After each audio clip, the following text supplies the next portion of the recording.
എനിക്കൊരു പേഷ്യൻ്റ് ഉണ്ടായിരുന്നു. ആൾ വെയിറ്റ് ലോസിനാണ് വന്നത്.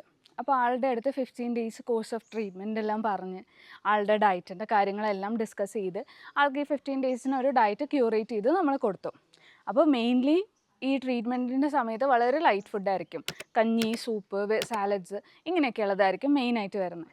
അപ്പോൾ ഈ പേഷ്യൻറ്റിന് ഒരു ഡൗട്ട്, ഇത് ആഹാരത്തിന് ശേഷമാണോ ആഹാരത്തിന് മുന്നേ ആണോ ഈ ഫുഡ് കഴിക്കേണ്ടതെന്നുള്ളത്. നമ്മൾ കേൾക്കുമ്പോൾ പലർക്കും തോന്നും ഇത് വെറുതെ ഒരു പുളുവടിയാണെന്ന് തോന്നും.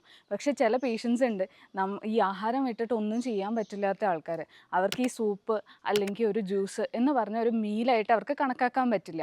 അവർക്ക് ആ ഫുൾ താലിയിലുള്ള രീതിയിൽ ഒരു 5-6 കറികളും കുറേ ചോറും തന്നെ വേണം വയറ് നിറയാനായിട്ട്. ഇങ്ങനത്തെ ജനങ്ങൾ ഒരു സൈഡിലുണ്ട്. വേറെ സൈഡിൽ നമ്മൾ ഡയറ്റിങ് മാത്രം നോക്കി ജീവിക്കുന്ന ഒരു സെക്ഷനും കൂടിയുണ്ട്. നമ്മൾ ഇന്നത്തെ കാലത്ത് നമ്മുടെ ഡ്രസ്സ് ചേഞ്ച് ചെയ്യുന്നതിനേക്കാളും സ്പീഡിനാണ് ഡയറ്റിൻ്റെ ഓരോ ട്രെൻഡ്സ് വരുന്നത്.